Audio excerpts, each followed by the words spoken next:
வயசாக இருக்கப்பவே அவங்க அம்மா இறந்ததுக்கப்புறம் இந்த பொண்ணை ஃபுல்லாகவே அவங்க அப்பா தான் பார்த்துக்க ஆரம்பிக்கிறாரு.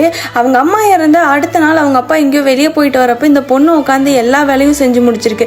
இதெல்லாம் பார்த்துட்டு அவங்க அப்பா மனசு கேட்காம, நேற்று நைட்டு அம்மா வந்து கனவுல சொன்னாடா, நீ ஒரு டாக்டர் ஆகணும், நீ நல்லா படிக்கணும், இந்த வேலைலாம் அப்பா பார்த்துக்கிறேன் அப்படி சொல்லி நாள்ல இருந்து இந்த பொண்ணு அவர் தான் பயங்கரமாக படிக்க வச்சிட்டு இருக்காரு.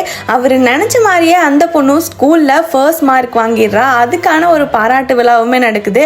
அந்த பொண்ணு அங்கே பயங்கரமாக எமோஷ்னல் ஆகி, அப்பா தான் எனக்கு எல்லாமே அப்படி சொல்கிறப்ப, என் பொண்ணு கண்டிப்பாக படித்து டாக்டர் ஆகி உங்களுக்கு எல்லாம் இலவசமாக மருத்துவம் பாப்பா அப்படி சொல்லிட்டு இன்னும் இவளை மேலே படிக்க வைக்கணும் அப்படின்னா அமௌண்ட்லாம் தேவைப்படும் அப்படி சொல்லி அவர்கிட்ட இருந்த நிலத்தையும் விற்றுட்டு நீட் எக்ஸாம் எழுதுறதுக்காக ஒரு கோச்சிங் சென்டரில் சேர்த்துட்டு அங்கே ஒரு ஹாஸ்டல் இருக்கும். அதே ஹாஸ்டல்லையும் கொண்டு போய் அவங்க பொண்ணை வந்து சேர்த்துட்டு அங்கே சுமதின்னு ஒரு பொண்ணு இருப்பா. அந்த பொண்ணுகிட்ட என் பொண்ணு ரொம்ப பத்திரமா பார்த்துக்கியா, தாய் இல்லாமல் வளர்ந்த பொண்ணு அப்படிலாம் சொல்லி இந்த பொண்ணை விட்டுட்டு வந்த கொஞ்ச நாளில் போலீஸ் ஸ்டேஷன்லேருந்து கால் வருது. உங்கள் பொண்ணு குளிக்கிற வீடியோ வந்து லீக் ஆயிருச்சு அப்படி சொல்லிட்டு, உங்கள் பொண்ணுமே 2 நாள் ஆளை காணோம் அப்படி சொல்லி உங்க ஹாஸ்டல்லேருந்து கம்ப்ளைண்ட் கொடுத்துருக்காங்க அப்படி சொல்லியிருப்பாங்க. ஹாஸ்டலில் போய் கேட்டா அவங்களும் எப்படி நடந்துச்சுன்னே தெரில அப்படி சொல்லிடுறாங்க.